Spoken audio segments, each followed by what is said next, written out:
Welcome back to Ranma Half Interview Part 14. Yes, it's back. Just for 4 videos because after I finish up this particular season of the show, I'm going back to Ruby. Yes, I made a decision that after I finish up each of us, well, one particular season of Ranma Half, I'll do a season of Ruby. Okay? Yeah. Now this season is roughly 20 episodes. Now for this video, I'm just covering the first 7 episodes. Yep. Episodes 88 to 94. Yep. What episodes are canon, which ones are filler? Well, the first 2 episodes are canon. Yeah, the two-parter. 88 and 89 are canon. 80 episode 90 is a filler episode. Yes, a filler. Yeah, pretty much of these episodes, there's not many fillers. Like 1, 2, 3, only about 4 filler and 3 canon episodes. Are 88, 89, 93, and that's it. The first 2 episodes open up season 5 of the show. Is a two-parter involving a secret involving Ranma's ponytail. Yeah, this has been a thing since the start of the series. Like, what's so special about Ranma's ponytail? Well, they reveal in this episode that it has a whisker in it. And this is not any whisker. Is it a cat whisker? No, it's a freaking dragon whisker. Yeah, how the heck he managed to come across this is quite perplexing. From the looks of it, it looked like it was not long after he did his transformation to a girl, probably during one of the brief times he was without his father, because he only got the transformation like 1 month prior to the events of the series. And this is probably like he just out of the day, running along, he just somehow eats some porridge, not realizing though what this porridge is. What is this porridge? It's a hair growth one. Yes. Because he's got a full head of hair, his hair grows really quickly. Only affects guys. It does not affect women. Nope. And because he can transform into a guy, it started to affect him. And then the owner of the restaurant, who actually is a descendant of the person who found this particular whisker to grow his hair back, yeah, decided to tie it into his hair and kept it there since then. Yeah, it's a minor recurring theme that Ranma is very protective of his ponytail, and this episode basically explains why.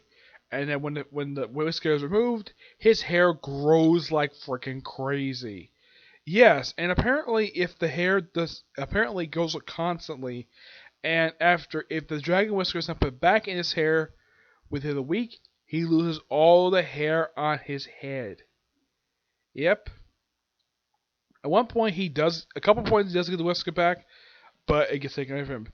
And here's the thing. People who are basically after this particular dragon whisker are, excuse me, from what I can tell, a group of bald midgets. Yeah, they only appear in this 2-part. I don't think these guys are appear again. Nope. Though in the fill episodes, there is a character. I'm like, really? They brought back this character? Okay, fine. And like everybody's after the thing. Hepasi's after it. Genta's after it. Surprisingly, Mr. Tendo doesn't say anything about this at all. Yeah, and Cologne's in the episode surprisingly because and of course the joke is, oh yeah, 3,000-year-old girl. She's probably close to couple hundred years old. It's never really explained how old this woman is. So eventually, Ranma uses his hair as basically like a weapon against his enemies.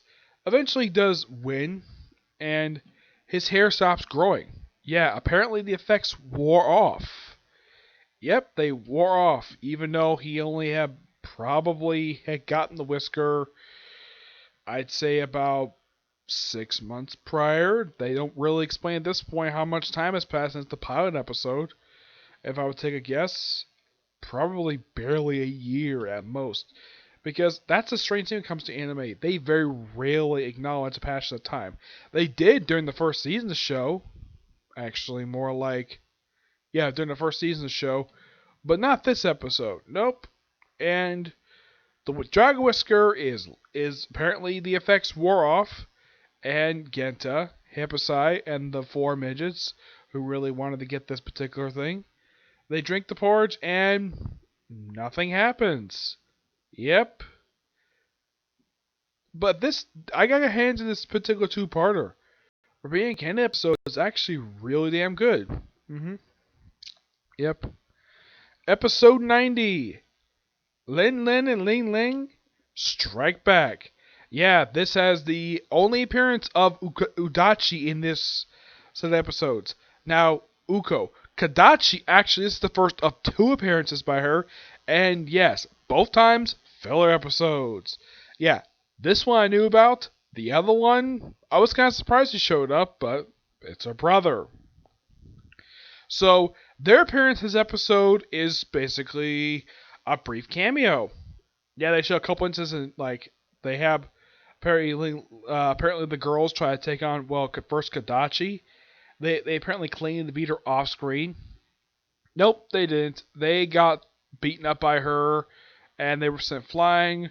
Uko basically the same thing. Now, in the case with Kadachi, ruined and killed her fish. For Uko, it was basically ruining a dish for Ranma, so it caused them to beat up. And check out taking on Connie. And like they eventually did one point take on Ryoga, which I thought that was surprising because the last time these two sisters showed up, Ryoga I don't think showed up in the episode. No. Yeah, and that's the thing about this. This is their second appearance in the series, and it's a filler episode. Oh, and here's something though. They frequently mention shampoo multiple times in this episode. Here's kind of the strange thing about this one. Despite being filler, and they could easily fit with shampoo does not make an appearance in this episode. It's the first time I can think of where she's mentioned frequently the whole episode, and yet does not make an appearance. Oh, in case you're wondering, does she make an appearance at all during these 7 episodes? The answer? No, she doesn't. At all. Cologne appears in the first 3 episodes, but does shampoo? Nope. Shampoo doesn't show up at all. Doesn't show up in the following episodes either, which I'm thinking, that's weird. Like, you have Cologne appear frequently, but what about shampoo? Yep. So, eventually, Akane does defeat them, thanks to their special Phoenix Bird technique. Yeah, like it was with Hippocyte, his signature move, it was a giant billboard that got crushed from Ryoga. That's what this move was? Okay, fine. Yep. But it's an okay standalone episode. As for as for the next 4 episodes. First, Ryoga's Proposal, another episode featured Ryoga. Yeah. So, this one, second episode in a row that features him. And features the return of the Ghost Cat. Yes. First time since season 3. I liked his initial canon appearance. Yeah, his last time he showed up was canon. This episode is all filler. Yeah, that's not a joke. This is totally filler. Yeah, I was canon because this character is canon. But yeah, it's filler episode. Yep, that's what this episode is. Apparently he helps Ryoga, or Ryoga saves a bunch of wolves. It's implied he wants revenge of Ranma for what happened before. And here's another episode that could have Shampoo make an appearance, especially since this is a follow-up to the Canada episode, but nope, no Shampoo. She's not even mentioned this episode at all. It's like, a lot of the time the Ghost Cat just simply possesses Ryoga the whole episode. Ryoga acts weird. At one point he kisses Akane. He sort of proposes to her. Yeah, the thing goes nowhere. But they say, oh yeah, bye-bye, Akane. It's the last time you see me. No.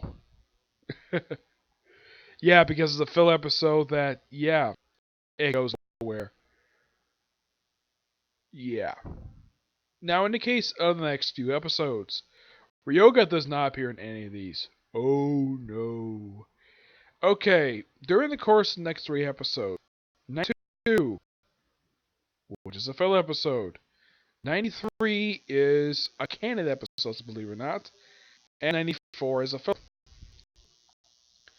92, Genta Walk. Yeah, this is basically Return of Kadachi in this season. I don't know if she appears any episode in the season or not because I haven't checked it yet. But yeah, her appearance was quite surprising. Yeah, so apparently in this episode, Genta and Sao have a fight. They have a disagreement over Shogi. So Genta and Rama move out. Yes, they seriously move out and take up residence in a public park. Until they're stumbled upon by Kadachi, who offers them up residence in her place. Yeah, and she tries to woo over Genta so she can make Rama her future fiance. Offers to even have to train her dojo. Because, well, I live in that one. Yep. And then, of course, Takawagi Kundo. This is something I don't really understand about this guy. Why in the world was he introduce himself? Why does he also say his age as well? I mean, the viewers know what his age is. The readers know what his age is. I get the fact, yes, he wanted to choose his name. Fine. But why the heck would he basically say his age? I'm surprised no one has ever called him out on this at all. Yeah, he's like, okay. Like, he wants to take Akane as his bride. He's like, you can't because she's engaged to Ranma. But he's like, but Rama's living in my house now. And like, what? I mentioned the episode they make up, but this is basically hilarious. This is hilarity. But here's the interesting the whole episode. Kadachi has no scene interaction with Akane this whole episode. She interacts with Genta. As far as I know, this is the first time I can think of these two have ever interacted with each other on screen. Yeah, that's quite interesting.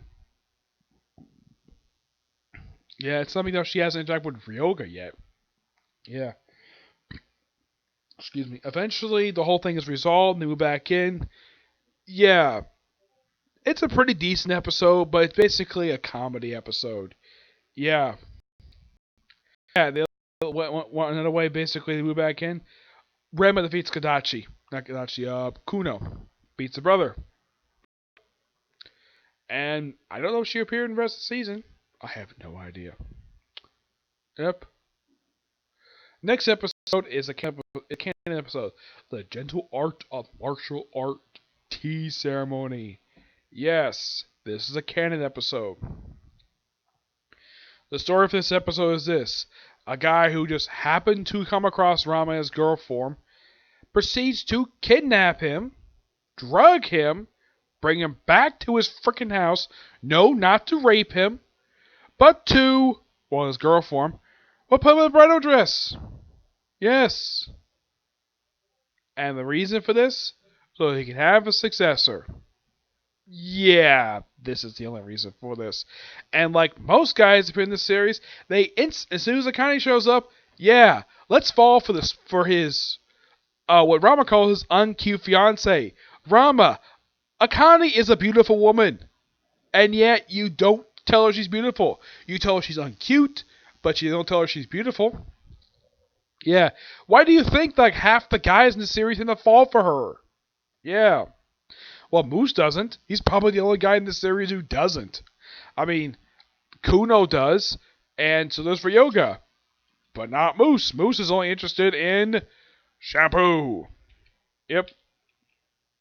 Yeah. The whole episode is simply put Rama beating up a grandmother, beating up an old lady in his girl form. Well, because this is okay to do. You can't have a man beat up an old lady. That would be kind of stupid. So let's have Rama and his girl form do it. And he gets sort of defeated by her.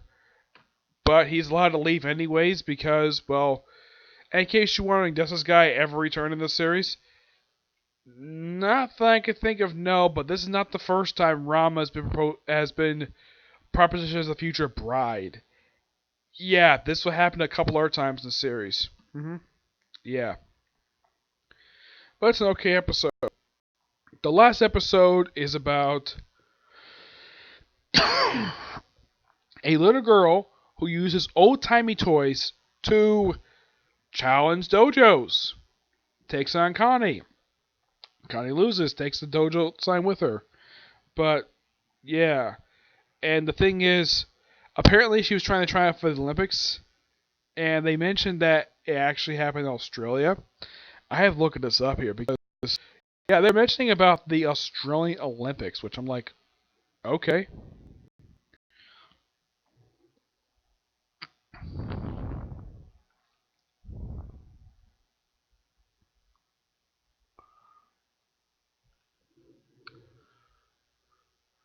Yeah, I had to look it up on here. They may probably too, but look is actually going to be sheer, surprisingly. Let's see here.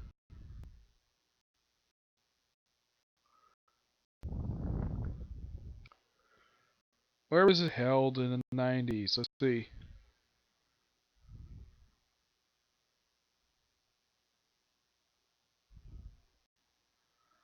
For 94, it was held in Norway.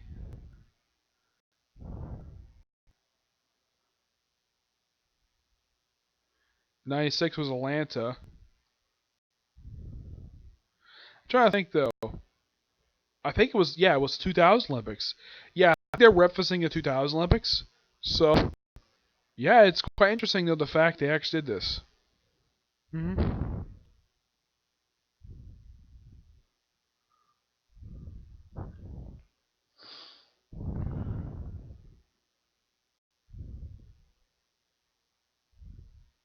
Yeah, they referenced the 2000 Olympics in an episode that aired back in 1990.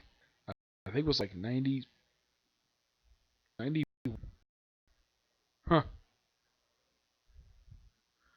Let's see. Well, the next Olympics actually held in France the following year. Yeah, the 92 one, which aired like year after this. Yeah, frickin' France of all things. hmm Yeah, 92, surprisingly, I'm looking up at the ceremonies for Olympic Games, had two frickin' ceremonies happen the same year. One in France, the other in Spain. Yep, Spain. But the previous one was held, it's going to be held, yeah, they mentioned like 2000 Olympics. I'm like, really? Why the heck would they reference the 2000 Olympics? Yeah, but that's the episode. Yeah, an okay episode. I'm mentioning about something that's the song "My Fair Lady," oh, a Cat's Cradle. Yeah, apparently that was a song that Akane's late mother used to sing to her. Aside from that, this was just an okay episode. It wasn't all that interesting to me. hmm Yeah, but in the case of these episodes overall, the first two episodes are really good. The episode is pure comedy fun. hmm Yeah, and yeah, 90 just pure comedy fun. 91 is okay. 92 is interesting. Yeah, especially loving the interaction, like I said, between Genta and Kadachi. I would say probably the weakest episode of these episodes is probably the third canon episode of this bunch, the Gentle Art of Martial Arts Tea Ceremony. Yeah, even the manga didn't really care for this at all. This was boring. Yeah, it was just stupid. I didn't really care for it. Yeah, and 94 just okay, but that's just my opinion. Yeah, anybody's watched this season, give me your thoughts on these particular episodes. Okay, so that's it for this particular review. I have one more review I'm going to do, and that's a review of the newest chapter for the Seven Deadly Sins. Okay, see you next view. Bye.